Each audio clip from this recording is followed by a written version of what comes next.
नमस्कार दर्शकों, आह्वान इस कार्यक्रम में आप सभी का हार्दिक स्वागत है। जैसा कि आप जानते हैं, इस कार्यक्रम द्वारा हमारी कोशिश रहती है कि हम आपके प्रश्नों द्वारा आपकी समस्याओं का उचित समाधान करें। तो आज आपकी समस्याओं का समाधान करने के लिए हमारे बीच राजयोगिनी ब्रह्मा कुमारी अनीता दीदी उपस्थित हैं। दीदी, आपका हार्दिक स्वागत है। ओम शांति। ओम शांति। दीदी, आज का हमारा पहला प्रश्न ज्योति ने पूछा है नोएडा से। वह पूछती हैं कि मनुष्य की जन्म कुंडली में जो लिखा रहता है वही होता है, तो फिर कर्म करने में स्वतंत्र कैसे हो सकता है मनुष्य? उसको ज्योति को ये भी मालूम होना चाहिए कि ये कुंडली कैसे लिखी गई। हाँ जी। कुंडली कहते हैं कि वो ज्योतिषी लोग आपकी रेखाएं देख करके, आपके ग्रह नक्षत्र देख करके उसकी काउंटिंग से बता देंगे कि आपके आगे ये होने वाला है। पर हर एक फ्यूचर का एक पास्ट होता है। पास्ट और फ्यूचर के बीच में प्रेजेंट होता है। हाँ जी। जो कुंडली में लिख दिया गया वो आपके पास्ट कर्म जो आप करके आए हो उसके इम्प्रेशंस का एक अंदाज बनाया गया था जी। और आपने ये भी ऑब्जर्व किया होगा कि ज्योतिषी लोग सिर्फ कुंडली नहीं लिखते, साथ साथ ये भी बता देते कि यहाँ जहाँ रॉन्ग हो रहा है, ये ग्रह खराब है, उसके लिए ये वाला उपाय है। हाँ जी। बेशक वो सुपरफिशियल उपाय बताते हैं, लेकिन जहाँ रियल स्पिरिचुअलिटी की बात आती है, जहाँ रियल कर्म और फल को समझने की बात आती है, वहाँ सबसे पहले एक बात समझ लेनी चाहिए कि ये कुंडली आई कहाँ से है। उसमें ये समझो कि इस शरीर के अंदर भी एक ऐसी चेतन शक्ति है, जब ये शरीर नहीं था वो तब भी थी, और उस लिविंग एनर्जी ने पीछे कुछ किया था। जो कर्म पीछे किए थे उस कर्म के कुछ इम्प्रेशंस इस शरीर के अंदर वो साथ लेकर के आई है, जो उसके जन्म के टाइम को निश्चित करते हैं, जो उसके हाथों की रेखाएं बनाते हैं, जो उसके ग्रहों की दशाएं बनाते हैं। और वो जो चेतन शक्ति है वो मैं हूँ। जो ऊपर से दिखाई पड़ रहा है ये शरीर का नाम अनीता है, इवन देन मैं अनीता नहीं हूँ। मैं इस अनीता के शरीर के अंदर रहने वाली एक चेतन शक्ति आत्मा हूँ।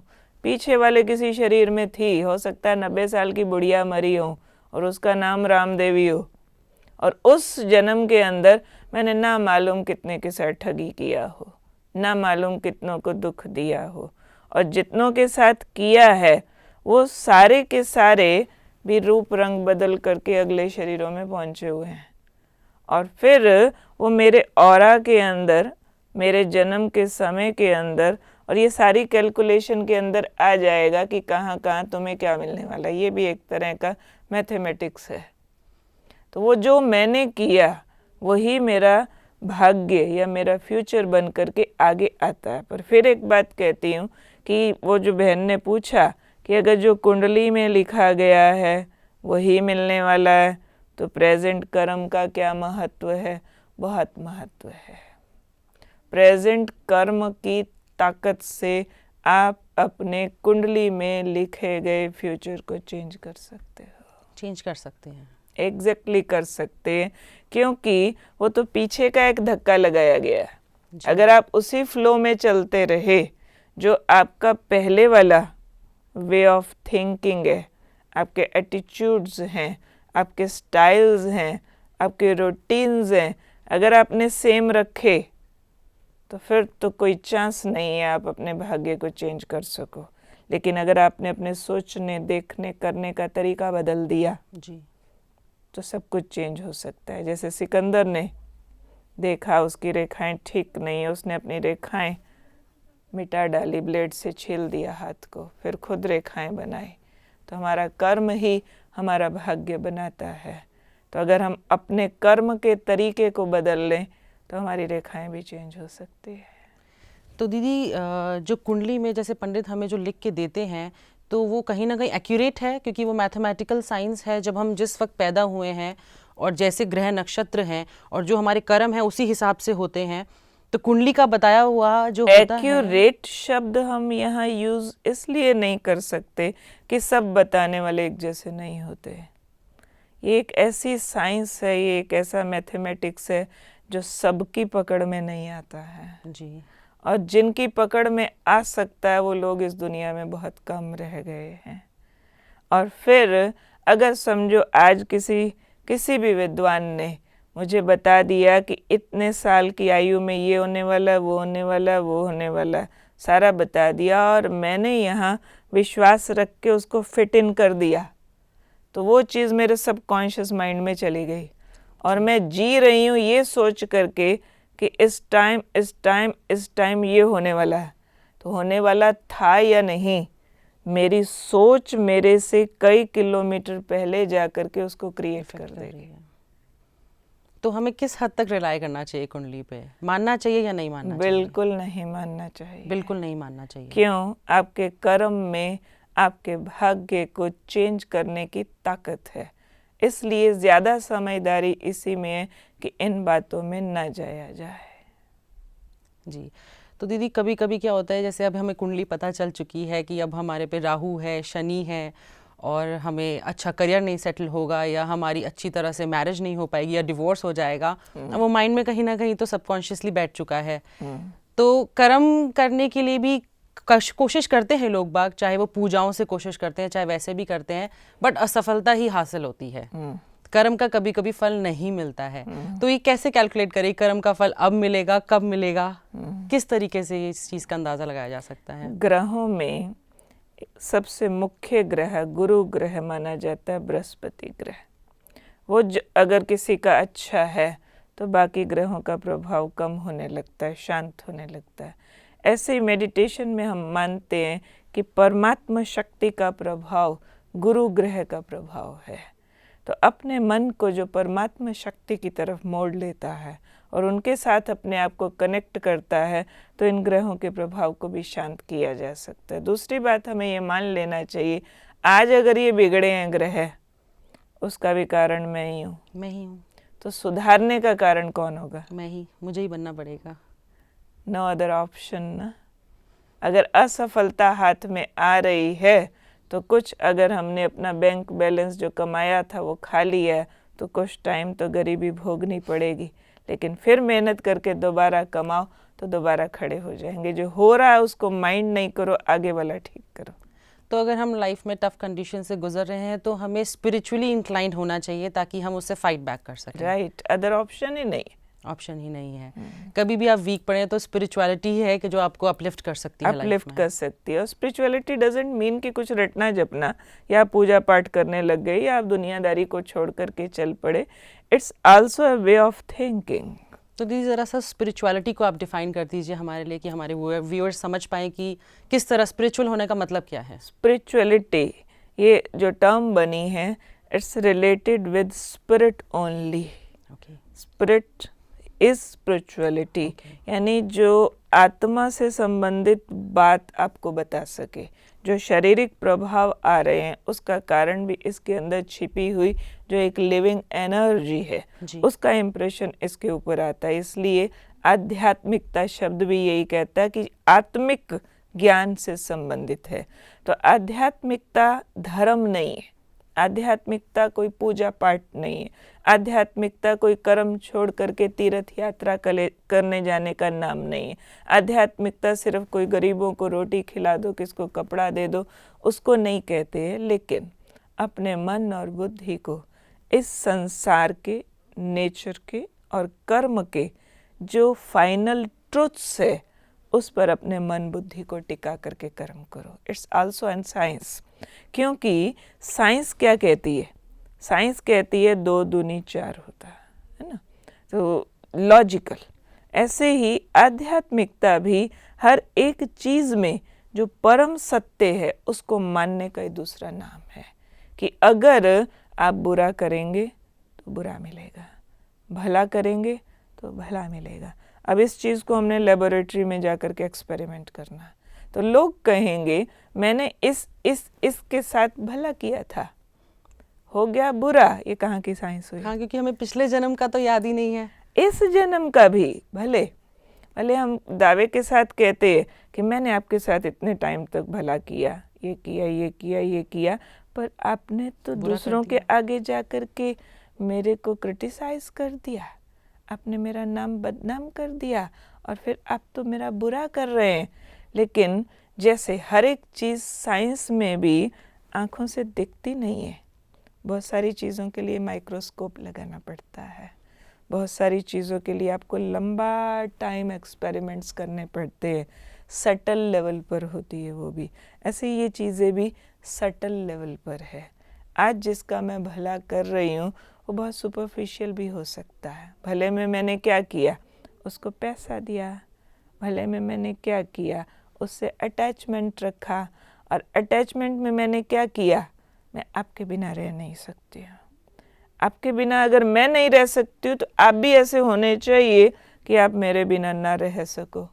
ये एक्सपेक्टेशन गलत है। एक्सपेक्टेशन, जहाँ एक्सपेक्टेशंस आएंगी वहाँ स्पिरिचुअल लॉज हैं, वहाँ हर्ट ज़रूर होंगे। हम प्यार के नाम पर पॉजेसिव हो गए हैं।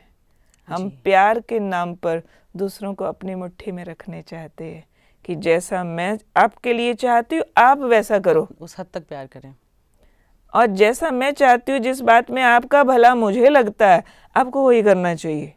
अगर आपको आपका भला किसी और बात में लगता है तो आप वो अगर करेंगे तो मैं दुखी हो जाऊंगी। This is basically wrong. लेकिन आध्यात्मिक साइंस ये कहती है कि असली प्यार ये है कि आप दूसरे को अपनी मुट्ठी में रखने की कोशिश मत करो। हर एक ह्यूमन बीइंग यूनिक है, हर एक को अपने तरह से सोचने का अधिकार है, अपने तरह से करने का अधिकार है। मैं दूसरे पर अधिकार उतना रखूं जितना उसको पसंद आए, उसके बाद फ्लेक्सिबल हो जाऊं। जी। ऐसे ही दूसरे को भी अपने पर अधिकार रखने दो, पर एक लिमिट तक। जी। हम प्यार के नाम पर अटैचमेंट में आ जाते हैं, हम लोग केयर के नाम पर पॉजेसिव हो जाते हैं, हम लोग एक दूसरे को कुछ कमाने और लेने के नाम पर लोभ में आ जाते हैं, हम लोग मौज करने के नाम पर कहीं जीभ के गुलाम हो जाते हैं, कहीं आँखों के गुलाम हो जाते हैं। तो ये स्पिरिचुअल लॉज के अगेंस्ट है। इसलिए स्पिरिचुअल प्रैक्टिस जब हम करते हैं ना, तो हम लोग उसमें वाइब्रेशन को बहुत मानते हैं। जी। मेरे प्योर वाइब्रेशन सामने वाले तक जाते रहे, और आज अगर उसको अपना भला कुछ दूसरा करने में लग रहा है तो मुझे माइंड नहीं करना चाहिए, कोई तकलीफ नहीं। उसमें मैं हर्ट होकर के अगर नेगेटिव एनर्जी दूसरे को भेजती हूँ तो दूसरे की तरफ से भी रेस्पॉन्स रॉन्ग आ जाएगा। तो बेसिकली दीदी हमें एक्सपेक्ट नहीं करना चाहिए। राइट। वो हमें भी हर्ट करेगा और फिर उसे भी हर्ट करेगा जब हम कहेंगे। तो उसमें फ्लेक्सिबल रहने की ज़रूरत है, काफ़ी फ्लेक्सिबल रहने की ज़रूरत है। तो बेसिकली कुंडली हमें नहीं माननी चाहिए। वो पिछले जन्मों का जो भी है वो कुंडली बताए या ना बताए वो हमें सामने आना ही है, पर इस जन्म के जो हमारे अपने अच्छे कर्म होंगे और जिन्हें हम स्पिरिचुअली और भी स्ट्रांगली कर सकते हैं तो वो हमें करने चाहिए। उसी का फल हमें मिलेगा, सूनर और लेटर तो ज़रूर मिलेगा। थोड़ा लेट हो सकता है, ज़रूरी बात है, पर मिलेगा ज़रूर, मिलेगा ज़रूर। हमें कुंडली में इतना नहीं उलझना चाहिए और अपने फ्यूचर को लेकर ज़्यादा हमें सोचना चाहिए। और पर लोग बाग सोचते हैं कि हमारा पास्ट बेकार हो गया, हमारा प्रेजेंट भी डिस्टर्ब चल रहा है, तो फ्यूचर पता कर लेते हैं, फ्यूचर अच्छा होना चाहिए। उस चीज़ के चक्कर में भागते हैं पंडितों के पास, और आजकल टेलीविज़न में भी रोज़ सुबह प्रेडिक्शंस देते हैं, तो हम उन प्रेडिक्शंस को सुनते हैं और उस हिसाब से अपना डे प्लान कर लेते हैं। तो फ्यूचर तो पूरा डे पे डिपेंड करता है। तो क्या ये सही है दीदी कि हमारा फ्यूचर कुंडली प्रिडिक्ट करेगी और हम उस हिसाब से चलेंगे? नॉर्मल ह्यूमन साइकोलॉजी सुनाती हूँ, उससे आपको ये सारी बात क्लियर हो जाएगी। नॉर्मल ह्यूमन माइंड क्या करता है, 30% थॉट्स फ्यूचर के करता है और 65% थॉट्स पास्ट के करता है। 65% थॉट चला गया पास्ट में, 30% थॉट चला गया फ्यूचर में। प्रेजेंट में कितना बचा? 5%। 5% बचा प्रेजेंट में। और पास्ट क्या है? पास्ट अच्छा था या बुरा था, जो भी था, it's just like a cancelled cheque only. Cheque क्या भी हो, 1 लाख का हो या 1 करोड़ 10 करोड़ का, बट कैंसल्ड नाउ। पास्ट अच्छा था या बुरा था, कैंसल्ड नाउ। बहुत लोग पास्ट की बातों का पीछा नहीं छोड़ते। मेरी सास ने 10 साल पहले ये बोला था, छोड़ेंगे ही नहीं। मेरे पड़ोसी ने 20 साल पहले ऐसे कर दिया था, उस बात को छोड़ेंगे ही नहीं, आज चाहे उसकी डेथ क्यों ना हो चुकी हो। और फ्यूचर के बारे में भी ह्यूमन साइकोलॉजी ये कहती है, वो शेख चिल्ली की तरह बहुत हवाई किले बनाता है, बहुत ख्याली पुलाव बनाता है, ऐसे करेंगे वैसे करेंगे वैसे करेंगे, और इस करेंगे होगा होना चाहिए के चक्कर में प्रेजेंट से डिस्कनेक्ट हो जाता है। Past is like a cancelled cheque and future is like a promissory note. Promissory note भी 2 रुपए का हो या करोड़ रुपए का हो, बट इट्स अनसर्टेन, मिलेगा या नहीं मिलेगा nobody knows, but present it's like a hard cash।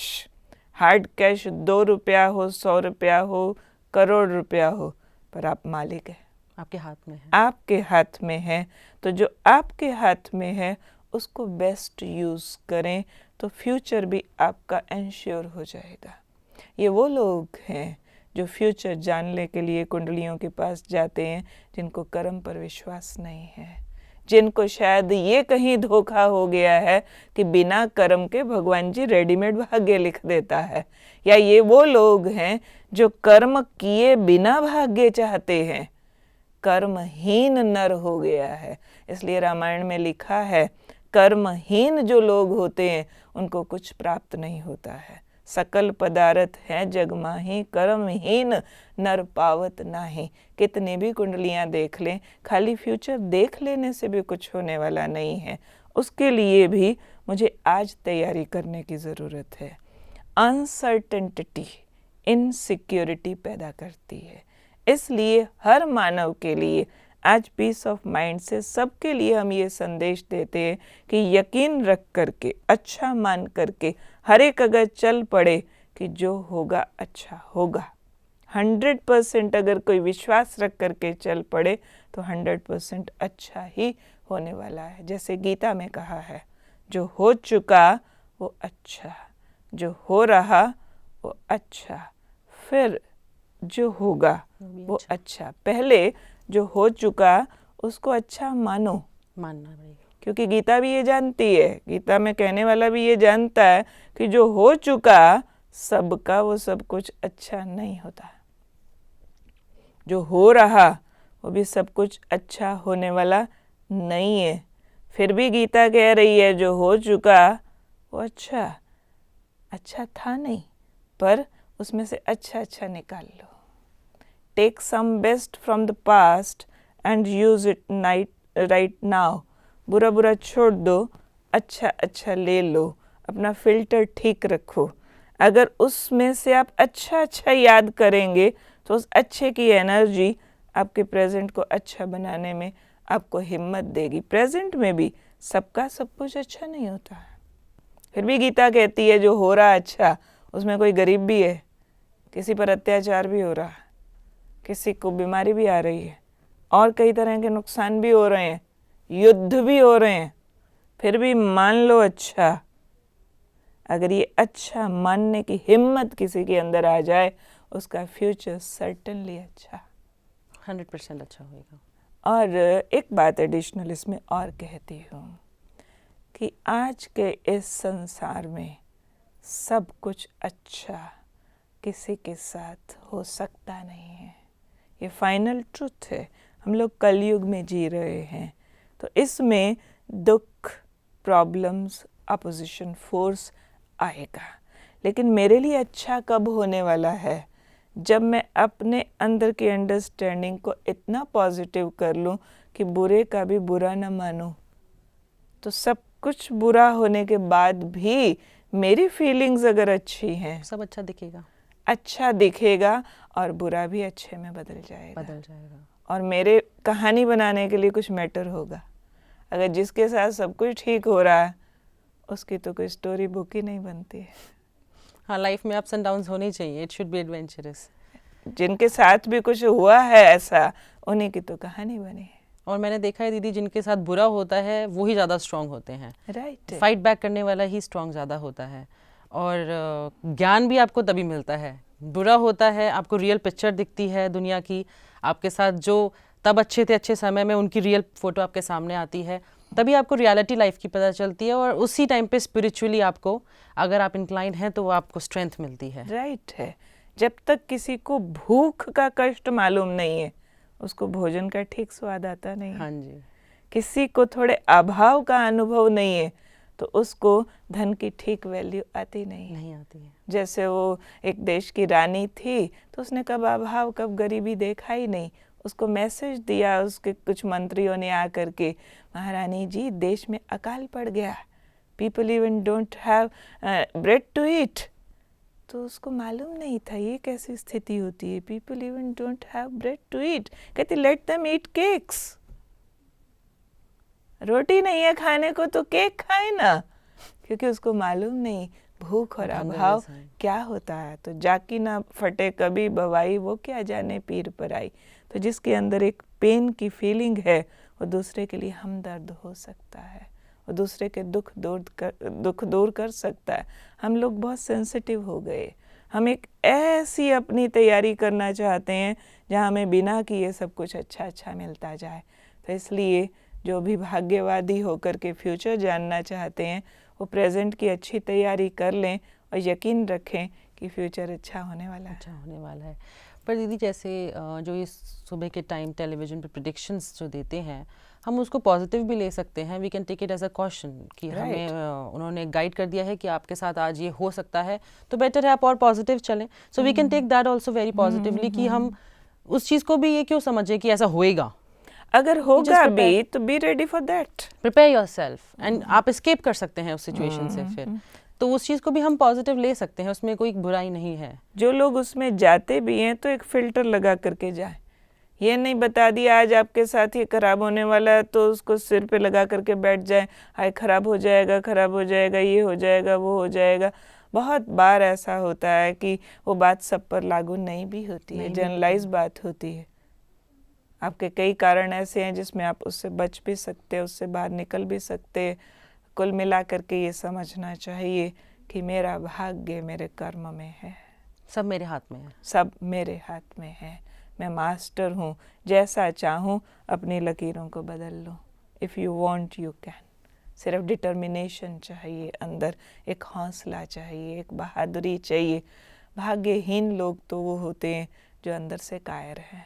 जी दीदी, तो जैसे दीदी काफ़ी लोग अपने आप को वीक फील करने लग जाते हैं क्योंकि उनका पास्ट बहुत ज़्यादा स्ट्रगलिंग रहा होता है या प्रेजेंट में भी खास सक्सेस नहीं मिल रही होती है, तो आपके ब्रह्मा कुमारीज़ में आप उन्हें किस तरह से, मतलब वो आपका क्या कोई कोर्स है या आप उन्हें किस तरह से गाइड कर सकते हैं कि वो आपके पास आएँ और वो मजबूती ले सकें अपने अंदर? हम दो बातें उनको बताते हैं। एक तो सक्सेस के मीनिंग ठीक समझो। सक्सेस डजंट मीन कि जो आप करने चाहते थे वही आपने क्वालिफाई किया, या फिर जो आप पाना चाहते थे वही आपको मिल गया। इसको सक्सेस हम लोग नहीं मानते हैं। हम सक्सेस मानते हैं स्टेबिलिटी ऑफ माइंड। जो आप पाना चाहते थे वो नहीं मिला तो भी आप स्टेबल हैं, तो आप इसको सक्सेस मानेंगे कि नहीं? हाँ जी, बिल्कुल मानेंगे। तो भी आप खुश हैं।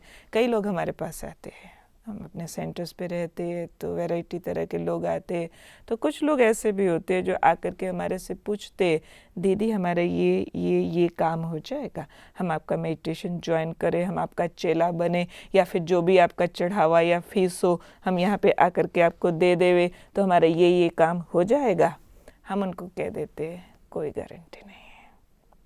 दुनिया में बहुत और ऐसे स्थान आपको मिल जाएंगे जहाँ इस तरह की गारंटीज आपको मिल सकती है कि इतना चढ़ाओ, इतना जमा करो, या यहाँ आकर के हमारे पैर पकड़ो तो ये वाले काम आपके हो जाने वाले। हम साफ कह देते हैं नहीं होने वाले हैं। आध्यात्मिक शक्ति इस चीज़ का नाम नहीं है कि मुझे जो जो चाहिए था वो मिल गया, लेकिन आध्यात्मिक शक्ति ये कहती है कि इतना स्ट्रांग बनो कि जो जो चाहिए था वो सब कुछ नहीं मिला, फिर भी फर्क नहीं पड़ा, फिर भी ऐसे लगता है कि जैसे मैं बादशाह हूँ, जैसे अभी भी मेरे पास सब कुछ है। ये आध्यात्मिक शक्ति, हम उन लोगों को बोलते हैं, हम इस चीज़ की गारंटी कर सकते हैं कि आप यहाँ आए, हम आपका सेटिस्फेक्शन लेवल बढ़ा सकते हैं, हम आपके अंदर की शांति बढ़ा सकते हैं, अंदर का प्रेम भाव बढ़ा सकते हैं कि जिन रिश्तों से आपको प्रॉब्लम आ रही है उनके प्रति आपको नफरत ना आए। अंदर प्रेम भाव रहेगा तो आप जैसा राजा कोई नहीं है। अंदर आपके दया और करुणा बनी रहेगी तो आप जैसा महान कोई नहीं है। आप जैसा दानी कोई नहीं, आप जैसा दानी कोई नहीं है। आप जैसा रिच कोई नहीं है। रिचेस्ट के अंदर भी अगर नफरत है, गरीब के प्रति कुछ रहम भाव नहीं है, क्या करेगा उस अमीरी का? हेल्प ही नहीं कर सकते। उसके अंदर जो नफरत के कांटे हैं उसकी सबसे बड़ी बेचारगी है, लाचारगी है। उसको आगे कदम नहीं उठाने दे रहे। अगर उसके अंदर अभिमान है तो उसकी सबसे बड़ी दरिद्रता है। तो अभिमान को जीतना, क्रोध को जीतना, अंदर दया भाव प्रेम भाव पैदा करना, तो ये आध्यात्मिकता प्रदान करती है। और मेरा अपना लंबा 30 साल का अनुभव है कि इस मेडिटेशन से हमने उन वैल्यूज़ को पाया है, उस अमीरी को पाया है। आज हम सब ब्रह्मा कुमारी इस बात को बड़े गर्व से कहती हैं कि हम लोगों के नाम कोई पर्सनल बैंक बैलेंस नहीं होता, 2 रुपए का भी नहीं होता, पर हमारे पास अपना कहने को किसी चीज़ पर नाम नहीं है। इसके बावजूद भी हमारे जैसा अमीर कोई नहीं है।